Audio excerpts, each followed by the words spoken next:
Boom, there it is, ladies and gents. I don't know, man. You got to go earn some money, then you got to put it to work. There are a lot of professionals out there that struggle with that last piece. How do you put your money to work for you? That's your problem. And this episode's for you. Let's find out how they do this on today's episode. Here we go. Shut up and sit down. Look, a business can give you everything you want in life: prestige, wealth, freedom. It can also take everything away from you. This show is for those who are willing to take that risk.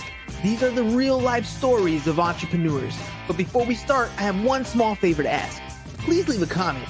It can be advice, critiques, tips, feedback, or share this with someone, because your engagement is the most valuable and most powerful form of social currency. So thank you, and welcome to another episode of Business Bros. All right, ladies and gents.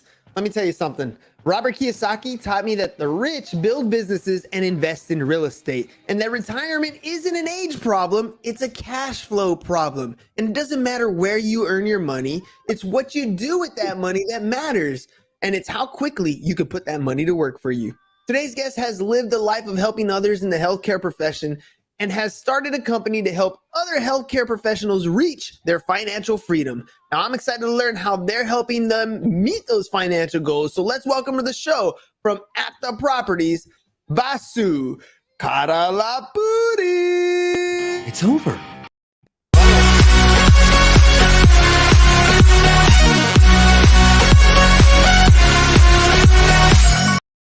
All right, almost ended the show at the very beginning. Don't want to do that. Wrong button there. Vasa, thank you very much for coming to the show. Welcome to the Business Bros. Yeah, thanks for having me, man. All right, let's jump into this, man. Healthcare professionals. I have what is it? 3 doctors in the family, a couple of nurses, pretty high income earners. But when I got into the tax business, I realized real quick that sometimes high income earners are just as broke as lower income earners, because they have a lot of other debts that they're paying off now that they've finished medical school and things like that. What's been your experience when it comes to personal finance, and how'd you get here? How'd you get into this space? Yeah, absolutely. I think it's one of those things where, an extra zero behind your paycheck doesn't necessarily guarantee you financial freedom. And a healthcare professional. So I'm a ear, nose, and throat surgeon, and I spent many years going to school, and very, very little in terms of formal economics and finance education early on.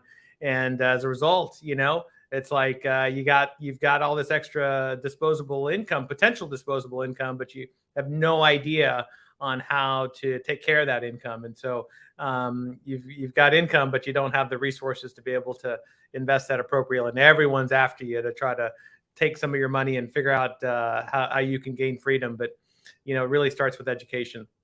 Yeah, and I love that you said that, because the truth of the matter is, as a healthcare professional, you are highly educated. It's not that you have a lack of education. It's just that there are other areas that you need to learn as well. I mean, when I think of my doctor, neurosurgeon, whoever, I expect them to be really good at that space, right? In that medium, wherever they are in their profession, whatever their specialty is in their practice, I need you to be an expert. But outside of that, how did you find out that there were other people in this healthcare profession that were struggling financially, even though they were maybe excellent at their craft? Yeah, I looked around and just kind of saw there were unhappy doctors and unhappy surgeons and happy surgeons. And we all went into medicine because we love what we do in terms of taking care of patients, and the science and the detail, the preciseness and meticulousness that's required for surgery. But I kind of looked around when I first started practicing and saw the people that were happy were the ones who were working for fun, and they weren't working for a paycheck. And the ones who were unhappy were, they're like, I got to do this many surgeries. I got to do this, see this many patients to make this kind of money so I can keep up with the Joneses and pay for my Mercedes lease and pay my, house mortgage, and et cetera, et cetera. And so I made it a mission to try to make sure that I wasn't one of those people that was unhappy, and to get freedom from other sources so that I could practice medicine for the fun of it, not because I needed it to support my family. Because it's what you love to do. So I teach a class called financial algebra, 17-year-old students, and they hadn't been the greatest students throughout high school, which is why they end up in my class. But at that point, at the very beginning of the school year, we play a game called Cash Flow, and it's by Robert Kiyosaki. And it explains how people get trapped in the rat race. And it's just, they get up, they pay bills, they go to work, they pay bills, they get up, go to work and pay bills over and over and over again. And the cool thing about that game is it allows you to pick different professions to play the game and find ways to get out. And a lot of times people go straight for, I'm going to be the airline pilot, I'm going to be the doctor, look at how much money they make. They don't always know right up front the expenses that are associated with that particular lifestyle that goes into that play. When they're playing, the cool thing is they're able to finally kind of figure it out, to get an idea of how to manage their cash flow to make educated investments into different things. So when you started getting into the space, kind of realizing, hey, I need to find a way out to make my practice the fun thing and not the thing that I'm dedicated to, how did you choose which avenue to take money to? What vehicle did you end up choosing? Yeah, and I really chose real estate early on because, if you look back, I'm a student of history. And if you look back and think about where have generations of professionals found passive income in the least riskiest fashion in real estate time and time again, the government incentivizes real estate. So, you mentioned cash flow. I love the game. I play with my kids. I got a 13-year-old and we've got a 13-year-old and 10-year-old. And we play Cash Flow for Kids, Kiyosaki's game. And, the whole object of that game is to have passive income exceed your monthly expenses. And when that happens, you win the game. And so that's very akin to the game of life, right? So, and if you look back and think about, okay, well, what's the least riskiest way for you to get there? Because most surgeons are very risk averse. I mean, you've got to be risk averse in doing the kind of stuff that we do. And so I said, okay, well, I could, you could allocate some of your money to really, really high risk ventures, but that's not the way that I was going to try to get financial freedom. And so real estate has been proven for centuries. It's, as they say, they're not making any more land, right? So, investing was tried and true, and the government, incentivizes it through various tax benefits. So you just follow the tax code, as Tom Wheelwright says in his multiple books that he's written. The IRS rules are meant to kind of figure out how you can play that game. And so the more you learn about those rules, that's how you play the game. It's exactly right. And I love how you mentioned the rules, because when I teach my kids, I'm like, look, and the way I explain it to them is the Monopoly model, right? If you played Monopoly the very first time you ever played, you were horrible at it. You didn't know anything. You probably didn't win at all. It was not a great experience. But the second time you played, you had a chance of winning. And the only difference between the first time and the second time is you learned the rules to the game. Once you knew the rules, you had a chance of winning. So you decided to get into the real estate space. You're teaching other investors, other employees to become investors. What are some of those rules that you learned early on that you're passing on to your new cohort? Yeah, I mean, I think the first thing is you've got to have money, right? So, I mean, we're blessed as physicians and surgeons to have a relatively high income. And so, you've got to be able to set aside 10, 20, 30% of your income and be able to have cash flow to invest. So then the question is, once you've figured out that you can live off of 30% less than your paycheck, then you got to figure out where you're going to place it. So you look at all the various options. You can invest in stocks, you can invest in bonds, you can invest in the latest mutual fund, or whatever your neighbor tells you, some hot stock pick. And those are all fine and well, and maybe you might do well, but a lot of it's going to be luck of the draw. And so if you study history and you study the science, because most of our investors are scientists, right? They're physician scientists. And so you look at the data really clearly points that if you take a long-term perspective and you want cash flow, long-term equity growth, and in the least riskiest fashion, real estate's the way to go. And so that's really kind of what I dove deep into 17 years ago and figured out, okay, how am I going to get passive income that's going to exceed my monthly expenses as quickly as possible? And what's the safest path to do that? Real estate. So let's talk about Apta Properties. So you did it for yourself. You start investing in this long-term game because that's really what real estate is. It's a long-term play. And you have some success at it. At what point do you decide this is something I need to show other people? And what does that end up looking like?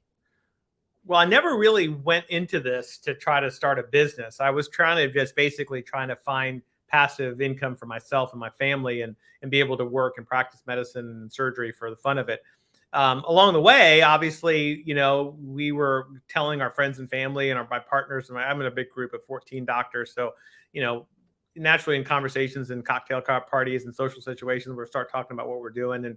And so as a result, a lot of people were like, oh, well, can you tell me a bit more about it? And so we helped, we built some medical offices, et cetera, for our partners and a surgical hospital, and got various real estate investments with some close friends and family. And so, they were like, man, this is awesome, but I don't really want to kind of spend all those blood, sweat, and tears that you went in through. I'm not as passionate about it as you are, but hey, we would like to join you in some deals. And so, I studied entrepreneurship after medical school, after practice, really. And, that's how you find a need and people are asking you for help with this. And it's like, well, what if we can really serve the larger pool of physicians and surgeons out there through these opportunities? Because there's a lot of negativity right now in medicine. People are concerned about all the insurance regulations and malpractice and costs going up and et cetera, et cetera, et cetera. So I wanted to kind of bring some positive light and some energy like you guys do in your podcast. It's all about energy. It's all about positivity and right mindset. And, passive income is really the way that you can make some of these negative secular trends in medicine less problematic for you as a doctor. And again, a surgeon, physician is just really an avatar for anybody who has to have a significant amount of time commitment in their day job, and they don't have the time, energy, or desire to kind of look into where to properly invest their money. But real estate is a great one. I mean, we're literally experiencing some huge appreciation across the country just this last, I don't know, I want to say the last 10 years or so, even longer. I mean, we've had great progress, and not just in appreciation, but in rental income. So if you had owned property since the last like 10, 12 years, you're sitting pretty right now with whether it's cash flow or whether it's appreciation. You're looking at your investments going, yeah, that was a good hedge right there. I placed an excellent bet.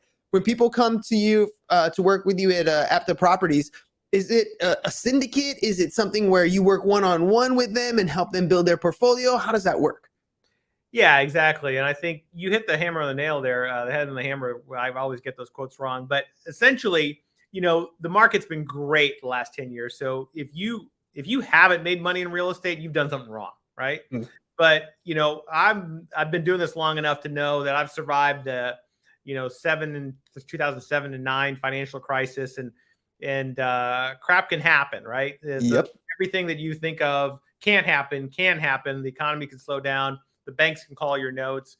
And so it really takes a lot of discipline to insulate yourself from the bad times, because, when the tide recedes, you get to see who's naked, right? So you've heard that quote before. So, right now everyone's making money in real estate, but the question is, are you insulated and protected from a downturn? And what are you doing to protect yourself? How are you protecting your downside risk? And so when people come network with us, we're really trying to get a network of people together they can come to for, solid, stable advice with experience and a team behind us that has done, north of $800 million worth of transactions with 100% profitability. And that doesn't happen by accident. That happens by, having taken some punches and figure out how to come back up from those punches. And right now, my worry is that there's a lot of people in real estate right now that have experienced these last 10 years of this massive bull market and think that they're a genius. And yeah, they may be a genius, but the market has certainly helped them. And so what are they doing to prepare for the downturn, and how are they protecting themselves? So we try to provide our investors an opportunity where we can enjoy the upside if the market continues to go up, but we've also limited their downside risk, and we can still make money in a down market. So it's all about, risk mitigation. Even geniuses can get slapped in the face every once in a while. I mean, look at Iron Man. He got a planet thrown at him, so or a moon thrown at him. So anything can happen. You never know. The world can shut down with a pandemic. Anything can happen. You know, Right. whatever you think is impossible is only impossible until it becomes possible, and all of a right. sudden you're trapped, right? Right. Let's talk about the whole idea of becoming an investor with a group like yours. Because I know that when people look into investing in certain groups, there's different ways that you can do it. You can do it with a syndication, you can do it with a real estate investment trust, you can do it individually with a partnership, a number of different ways. To join your group, is there any limitation? Do I have to be an accredited investor or anything like that to be able to invest with you guys? Yeah, you have to be an accredited investor. We have a fund product that gives you diversification across multiple assets. One of the key things that I should mention is that we're the largest investors in the fund. So basically, you get to ride along. Our value proposition is you get to ride along with people who have their own capital and they have got plenty of skin in the game by guaranteeing the notes and reputation, which is my strongest asset. And so traditionally, all of our investors have been people that I've known for a long period of time. My friends, my family, my parents' friends, my colleagues from my practice and medical school and college, et cetera. But now we're really working on growing that network and providing that value and that hopefully that opportunity to, other peers all across the country and the world. When they invest with you, is there specific locations that you're looking at? Maybe types of properties that you're focusing your attention on? Yeah, absolutely. So we're focusing on the least riskiest asset class within real estate, which happens to be apartment complexes.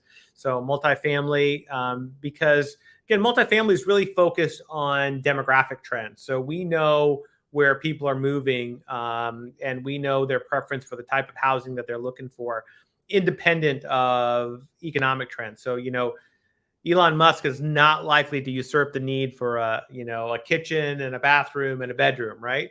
And so we're really students of data and science, and we kind of look to see where are people within the country moving, and where's the economy diversified enough that it can withstand a lot of shocks. And so areas where people are moving within the country, landlord-friendly states, business-friendly states, and areas that are economically diversified. So we're really looking at both the asset class, which is the least riskiest, and we're also studying demographic trends that provide the least amount of risk. So when you put all those two things together, it really helps create good, consistent, stable, tax advantaged, passive income plus long-term equity growth. Which is always the best long-term equity growth. That's where the generational wealth ends up transferring over, right? This is what we're talking about. Maintaining and holding real estate is how you pass it on to that next generation. We've been talking a lot about how it's a long-term play. So it might be a null question here, but when investors are looking to invest, they often look at a couple different things. How fast am I going to get my cash on cash return? Am I going to get what's my return on investment? What is that type of scenario when an investor comes in and maybe they're looking for, hey, can I get my money back in a year, 2 years, 5 years, 10 years? What's the expectation when they come in and work with you as far as, I mean, it's difficult to ever promise an ROI or anything like that. But in general, how long can I expect to put money in? What's my return going to look like as far as time's concerned? Yeah, absolutely. So, real estate's an illiquid asset, right? So we're not looking to give people their money back right away. This is a long-term play. So people should keep that in mind. If they need the cash in 12 months or 24 months, they probably should. We're not a good candidate for them, and so they should probably look elsewhere. But what we can provide is for that long-term play, the best long-term returns. But I should add, there's cash flow along the way as well. So unlike a lot of other investments where there's you're just waiting 5, 10, 15 years to get a return on your money, we start our distributions within the first quarter after investment. So there's a cash flow play because you're actually acquiring a fractional ownership in a live operating business that's doing well. Our goal is to go in there, ride the tailwinds from the demographics of that particular area and that submarket, and then introduce our operational experience to optimize it, and then generate cash flow along the way, tax advantages, and then long-term equity growth with returns in the double-digit range with less risk than any index stock market. So plus tax advantages. Right now, I was literally having this conversation yesterday, and we were talking about single family homes versus apartment buildings, right? Multi doors. And we were talking about how, especially in San Diego, the single family residents that are being built, their median price is like $800,000, $900,000. And I was explaining the reason why developers are doing that is because that's where the profit margins are at if they're going to be building single family units.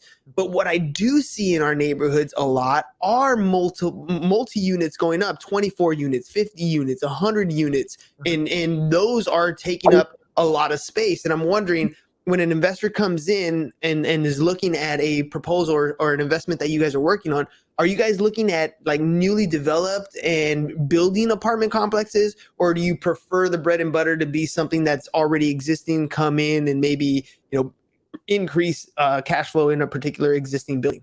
Yeah, more so the latter, because again, whereas we talked about when you look at an investment portfolio, there's some money that you put into a really safe, solid, stable return, and some that you're swinging for the fences. So using a baseball analogy, we're really we're contact hitters, right? We're hitting singles and doubles, but we're consistently hitting singles and doubles. We're not swinging for the fences. So as such, we're looking for in place performing assets that we can optimize through some property management issues, or where they're not optimizing the rents or not keeping up with some of the facilities and maintaining a real high curb appeal. So we're looking at multifamily apartments, larger scale apartments where there's significant economies of scale, and then introducing our business model, which has been tried and true and proven over decades of experience, to take that existing business and make it even better. So if I wanted to learn more about what you're doing, let's say I wanted to be part of a syndicate, I want to get involved, but I don't want to be as hands off. I actually want to learn the business, maybe because I want to get into it myself a little further down the road. Is that an option, or is it purely passive, invest and step back? Yeah, I mean, I love interacting. I love talking to people who want to get involved in real estate. I love talking about it. I love ENT surgery, and I love real estate. Those are my two big passions. And so we primarily provide passive opportunities, but I'm always up for networking with people who want to learn more, because believe me, there were a lot of people who helped me along the way, a lot of real estate folks who helped me, and I'm all about paying that forward to helping people who want to do the same thing. Yeah, I mean, that's really what it comes down to, education, right? Once that little entrepreneurial bug bites you, it's kind of hard to get it to go away. That's it. You're infected for life. You're going to be looking at those different things. All right, so I got something scrolling across the bottom, aptaproperties.com/webinar. What do we find if we go there? Well, that's a recent webinar that I recorded to kind of give people an overview of, what we do, why we do it, and how we do it. So I think it gives folks a good overall gist of, and provides them some value of why, as a high income earner who's occupied with their day job, that, and goes behind some of the science and pulls the curtain back behind some of the stuff that we do. And so they can kind of figure out, if this is the right play for them. I know that we're experiencing changes in the market. You got the Fed raising interest rates, people talking about interest rates going up consistently, even though we've had a little bit of a dip recently, again, which is good. So in other words, we haven't had really a downward market since about 2007, 2008. And I know, being in that first one, there's a lot of people who think, oh, well, it's just not going to happen. It's not going to, things aren't going to go down. What's your idea or thought on what the market has to hold in the next couple years, and how are you using that data or information for your investments? Yeah, that's a great question. So no one knows what the Fed's going to do, and anyone who tells you that they do probably is not being honest with you. So everyone has their own theories, and so in this situation where everyone's got their own theories, I think you stick to the fundamentals. Okay, so the fundamentals are that real estate can be cyclical, right? So there are going to be peaks and valleys and troughs that you got to deal with. But what we're really trying to study is long-term demographic trends. And we know where people are moving. We know where the jobs are going to be the next 30 years, and we know their psychographic preferences. So we're trying to ride longer-term demographic cycles, which are again long-term by nature, as opposed to economic cycles, which are much more short-term. So that's kind of on a macro level. On a micro level, at each asset, you really got to think about like, how levered are you? What assumptions are you making? And are you prepared? Do you have a war chest ready for when the downturn hits? Are you keeping enough in reserve? Are you what happens if occupancy goes down? What happens if the bank calls your note? What happens if rent growth doesn't occur like it has for the last 5 or 6 years? So, we're continuously refining our model to protect ourselves from that downside, and we want to ride the storm. There's going to be a storm, right? There's going to be a storm, just like the weather changes. The clouds will change on the real estate climate.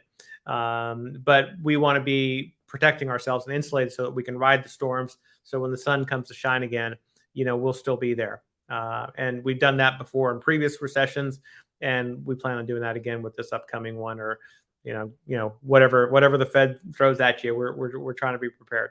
Yeah, we don't know, but something's going to go down. Hopefully it's not anything like we had in 2020. I know you've had a lot of doors, right, available to you. And then we go into this COVID pandemic, and we see things instituted that we've never seen before. Rent forbearance was one of them. Mortgage forbearance was another one. We've had a moratoriums on evictions. I mean, all those different things are scary when you own multiple doors. I'm just curious, how did you guys fare when it came to that part? Maybe rent control, even those types of things, when you have multiple units like that? Yeah, great question. So a lot of that is about doing your homework. So first of all, you got to be in the states and localities that are landlord friendly. So for example, we don't have any investments in California. I wonder why. Nothing against California. I love visiting California. I just wouldn't want to invest in there. I mean, you can make $1 billion in California if you time everything right and you're in the right asset class. But we're very risk averse folks. So we're talking about mitigating risk. So we're in business friendly climates that have landlord friendly policies and legislation. So fortunately, we had a small blip in Q2 of 2020. But and the type of client that we serve is folks around the median household income, and we're nice. We're not we're investing in clean, safe, good, solid middle class neighborhoods, and it didn't hurt that the Fed just injected trillions of dollars into the economy, but we saw a small blip in Q2 of 2020, and then it picked right back up. And actually, the funny thing is, during the pandemic, people wanted garden style complexes with social distancing built in, right? So that's the kind of asset class that we have favored. So COVID, knock on wood, it was a horrible time for a lot of folks. But in the multifamily business, our business has continued to thrive and actually did well above our projections. Yeah, we're very fortunate, with immense amount of gratitude. Yeah, and on top of all that, rents have been going up like crazy. So what we didn't expect, we thought it was going to really go downhill once COVID hit, and we experienced almost the quite opposite, which is amazing for you. All right, Dr. K, we're running low on our time here, so I want to make sure people know how to get a hold of you. How can they reach out to you? Where they can find that information, and any final thoughts? Yeah, I mean, I think you guys have done a great job of inspiring this community to get out there and do some cool things and have seek the impossible, right? And grow and develop as human beings. So congratulations on all that. We're a like-minded community along the ways who are trying to develop more fulfillment and freedom in life through passive income. So certainly reach out to us at www.aptaproperties /webinar to learn a little bit more about us. And I'm on LinkedIn at Vasu Kakarlapudi, MD. Perfect. All right, ladies and gents, look, that's really what it comes down to. If you're starting to make enough money, you have something put away, you're ready to invest, and maybe you don't know what to do, there are always people just like Dr. K here, because I'm not about to try to pronounce his name again, but Dr. K here, who are putting together syndicates, putting together investment portfolios. You literally get to find a mentor who's already done it successfully. And you heard him, he's risk averse. What does that mean?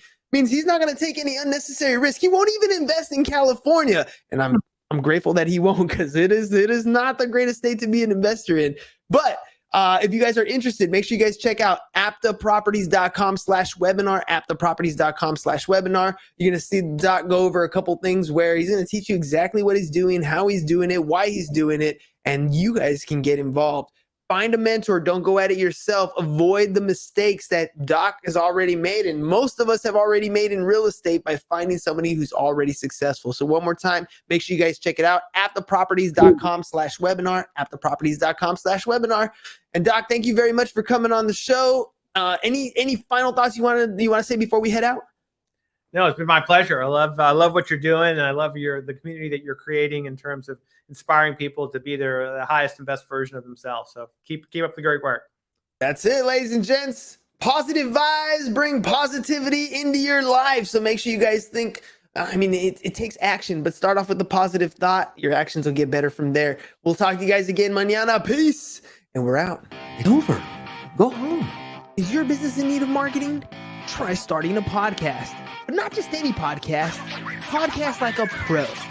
We can show you how to take your business from being invisible to becoming a brand people trust. Go to www.businessbros.com